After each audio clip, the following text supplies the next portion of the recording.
What's up, guys? We're back with another video today on the 6 months of owning a Subaru Crosstrek.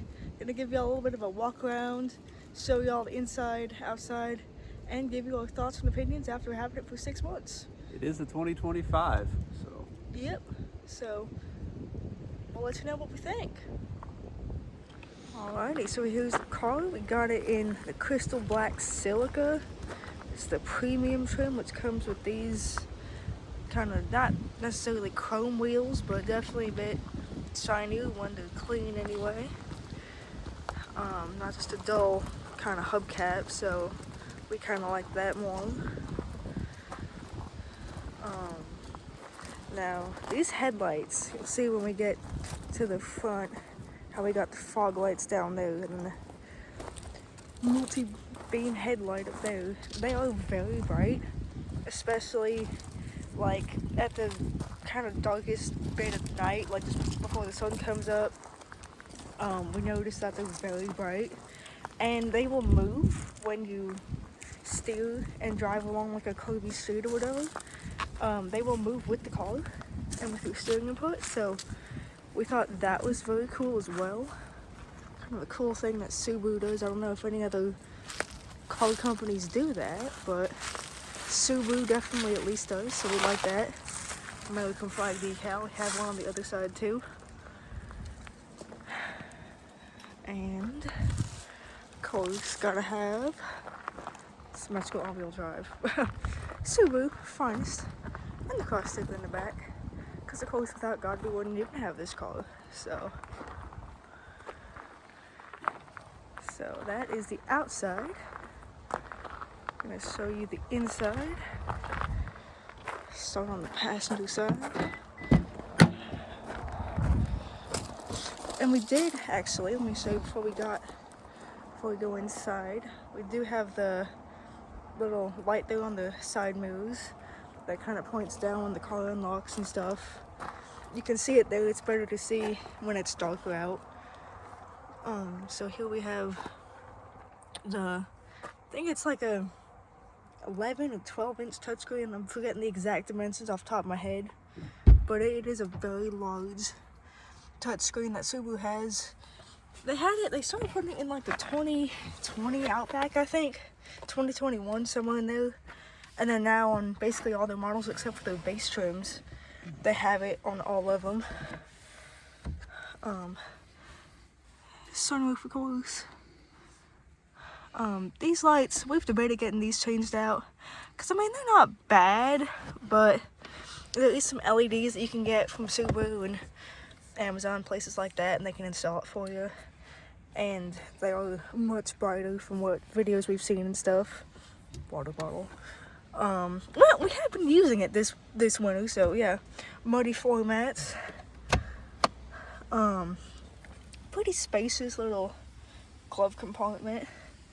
Got the I thought it had a, never mind, that must be a different car I was thinking of. I thought it had a top little shelf though, but I guess not. So, but it's spacious. Fits a decent amount of stuff in there. And then of course all the charging ports down there. USB A and C and all that. Aux, all that. And then in the back, excuse the stuff in the back, we got a sunshade and Bible stuff like that. But seats stay pretty comfortably in the back, and then I will just pop around and show you the trunk space as well.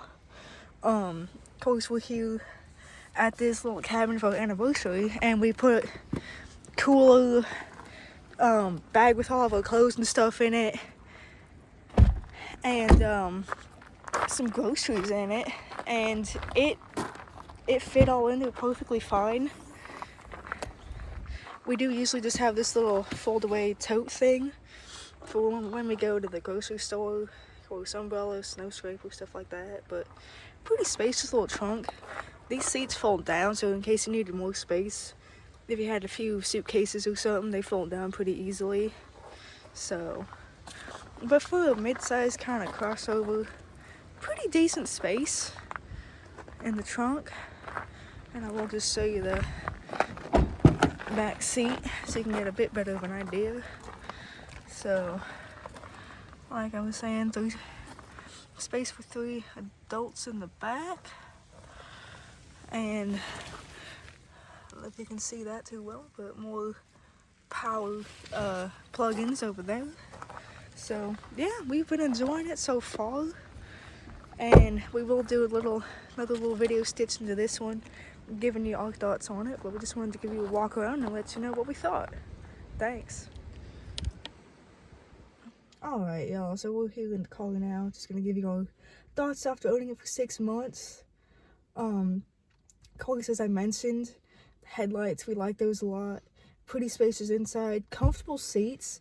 We took a trip to Kentucky in September, I believe it was, and it's about a 4.5 hour drive from where we're at. And the seats were comfy. I mean, at no point did my legs fall asleep, feel numb, anything like that. Lower back was fine. How about you? No, I was perfectly fine. Maybe for some context, we were coming from an Audi A6. Yeah. What year? Model? 2014. With the 2-liter engine in it. So yeah, it was we come from a nice car.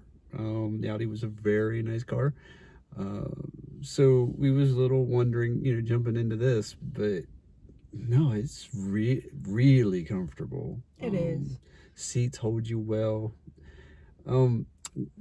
She's done a bit of spirited driving on some nice roads, and it holds you really well. I'll let you talk about the handling part of it, but yeah, I mean, even just yesterday coming over here to the cabin, there's a street, we've talked about it on previous videos, called Polk Hollow. That's not too far from our house. That it looked very curvy, very windy, spirited kind of driving street, and driven it a lot in the Audi. Driven it a few times now that we have the Subi, and the Subi holds well. It being a bit taller, 8.7 inches of ground clearance, you may think, okay, maybe there's going to be some lean or something like that, but no. It honestly holds the street perfectly fine. You turn it into a curve or a bend in the street, and it just goes around. It just goes around, like, yeah, whatever. So it honestly, I like it because it's got that ground clearance. Of course, we get snow about every winter, and sometimes quite a bit of it. So it is nice to have that extra ground clearance, because last winter with the Audi, even just going down our alleyway, the bottom of that car would just be scraping in the snow, and you'd see it like where the bottom had been sliding and stuff on the ice and the snow. And with this, that just doesn't happen. And the front end on the Audi, any little dip in the road, that front splitter just immediately embedded into the snow. And I am shocked we did not rip that thing off. Yeah, honestly, last winter, yeah, we got probably the biggest snow was about maybe 8 inches or so.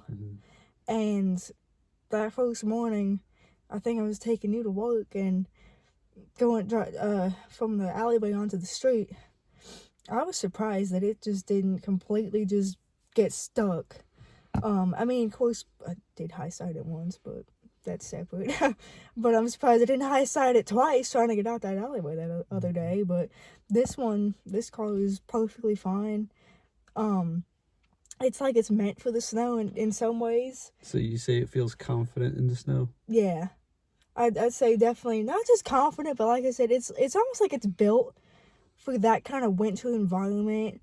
Not just winter, but just kind of not your normal driving conditions. Muddy, snowy, icy, just anything that's not dry and nice. And anything kind of slick or out of the ordinary, it does quite well with. And I think that's a lot to do with the Subaru Crosstrek all-wheel drive. They've been famed for that for quite some time now, so. I also think that one of the things, what do you think of the paddle shifters? This is your first paddle shift car. Yeah, see, the Audi had the one where you would move it over to the side and still shift with the gear lever. This one, we got paddles in it, and I like them. I do, which is kind of impressive in a way, because this is a CVT, so you think it just feel like a slush box. You wouldn't get any kind of feeling out of the transmission or out of the engine or anything like that driving it, but it kind of shifts simulated like an actual car with an actual gearbox would. And so it's kind of nice. I think they did a good job with that one. It's nice on a back road. You can paddle shift and enjoy, in what gear you're in, keeping your revs and RPM where you want them. But in daily, just throw it in D and auto and take off. So another thing that's great about the paddle shifts is his parents live at the top of a pretty tall hill, and so when we'll be coming back home, going down that pretty steep hill, of course, if you're using your brakes all the time, that's going to wear those out pretty quickly. Whereas this one, I can just downshift with the paddle shift, and it will literally keep it in that gear all the way down, and won't let you go above 30 or 35 miles an hour. And because it's a CVT, once it gets up to something like 2,000, 3,000 RPM, it'll just kind of slow it back down with whatever way a CVT does that. I'm not James May, I can't explain that to you, but it will kind of monitor that and kind of gets you back within that where you're supposed to be speed-wise and stuff, so back within that so-called gear. So another thing is, of course, this is shocking even for me. I've known her for a while, and she's always been a performance car, luxury car, and it was never, well, the only SUV was going to be like a G-Wagon, those kind of things. So this was completely out of your normal, anything you was kind of cool with originally. And you seem to have adapted to this very well. Yeah. And then, so from somebody who likes to have a bit of a performance, a bit of handling and all that, I mean, how's power seem to handling capabilities? I mean, you do have a sport button. There is. That sport button comes in handy quite a bit, especially if you're in like a high kind of traffic situation, maybe it's rush hour or something like that, and you're trying to accelerate onto a highway, turn onto a busy street. Pop it in sport mode, you will be able to merge onto that busy street a lot easier than if you're in the iDrive, the intelligent drive. Not to be talking badly about iDrive, but that sport button, there is a noticeable change, which is cool, for someone like me. As you said, I do like sportiness, more performance-oriented cars, always have, but now I'm kind of branching out. Definitely have loved having this for the last 6 months, and honestly, for a crossover, whatever you want to categorize this as, baby SUV, it does pretty well for the sporty kind of performance side of things. I would probably say that's a lot down to the fact that Subaru has a lot of heritage in performance cars, WRX, STA, all that stuff. They have a lot of knowledge and just years of making that. Yeah. And so I think that has helped a lot with the cars that are maybe not directly supposed to be for just straight performance and sportiness, but for those of us who kind of want a balance of sportiness but utility and good gas mileage, things like that, it's good. I like it. It basically, you think you're in a car. You forget that you're in something with 8.7 inches of ground clearance. The nimbleness of it in parking lots, getting around in small areas is amazing. It's just like a small compact car. It is. And it handles and drives that way, but you do have that ground clearance and you do have the ability to stack your stuff in it. So, and that's one thing, even when we test drove it, before we had even bought it or anything, first time driving it, I thought, if I hadn't seen this car, if I had been blindfolded and put in the driver's seat and just told, okay, take off your blindfold and just drive it and see what you think, I would have thought it was a sedan or maybe a hatchback of some sort. I wouldn't have thought it'd be a crossover or SUV or anything like that, because it does drive like a car, handles like a car, it feels like one when you're driving it and stuff, and it's just sitting in here and stuff. The cabin is not overly big. It's spacious enough, but it doesn't feel like you just have all this extra space that's just being wasted or anything, like you do sometimes in some bigger SUVs and stuff. So it's very nice. It's a good balance. Well, we've went through a lot of stuff we like. Is there anything you found you don't like in 6 months or don't like as much? Honestly, that's tough. I know it's kind of easy to just say, yeah, this is good, this is good, this is good.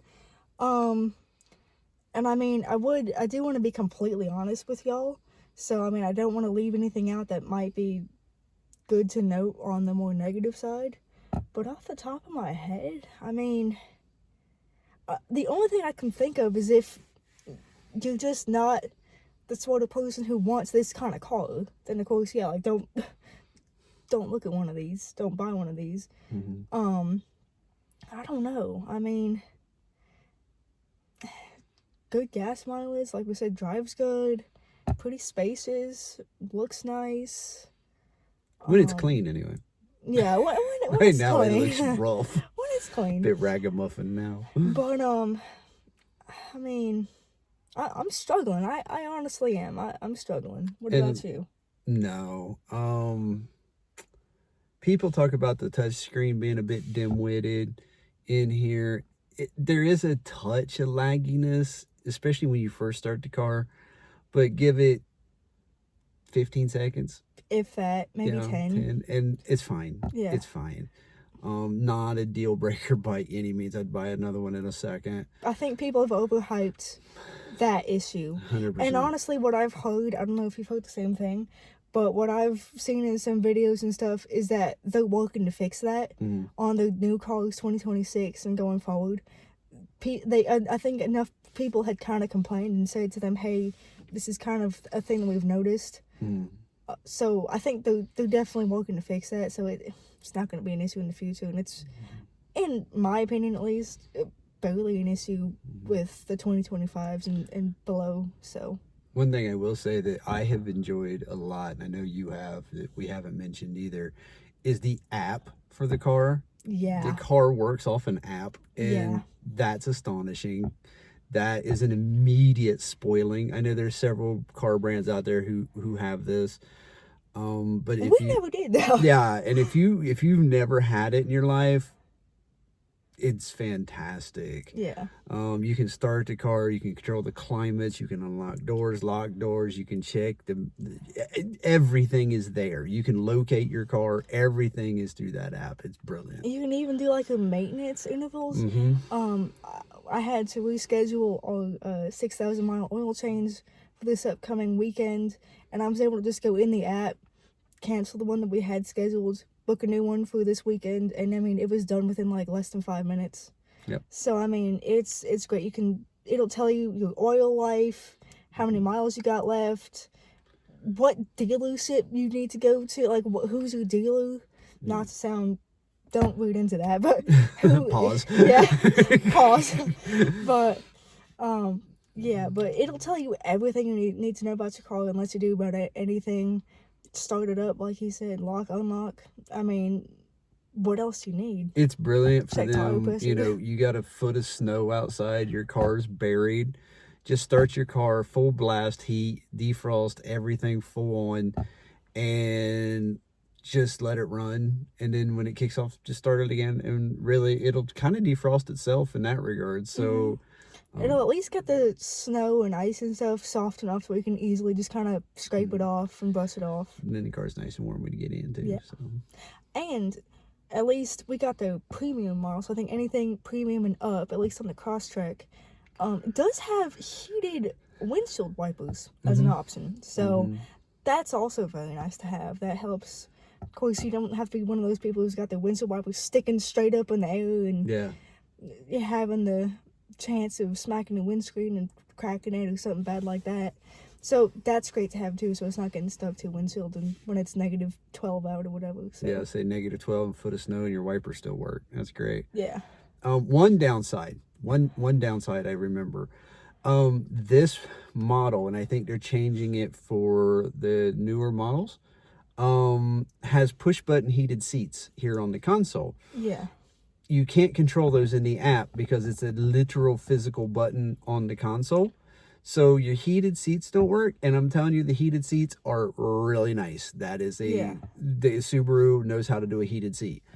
That's the only drawback. So when you get in, you just flip them on, but they heat up stupid fast. They do. And honestly, at least with this model, we do have the kind of sport cloth seats in them. So it doesn't get nearly as cold as like leather would. All that leather in the Audi. So it's not nearly as bad when you get in, even though they haven't been heated. And the cabin circulation, heating the air up does kind of give some heat to them, just from being in the hot cabin and stuff. But like you said, they heat up super fast. So it's not, at least for us, it's not a huge drawback. No. But if that is something that you're concerned about or want to have from your app, they will be kind of updating that in the upcoming model years and stuff. So yeah. So anything else you want to tell the audience? I think we covered it. Maybe we'll have more when we do a 1-year review. Yeah. We'll check back then, and hope you guys enjoyed. Let us know your thoughts if you've driven one, owned one of these, have owned one, anything like that. Let us know your thoughts. What do you think of it? And we'll see y'all in the next video. Bye.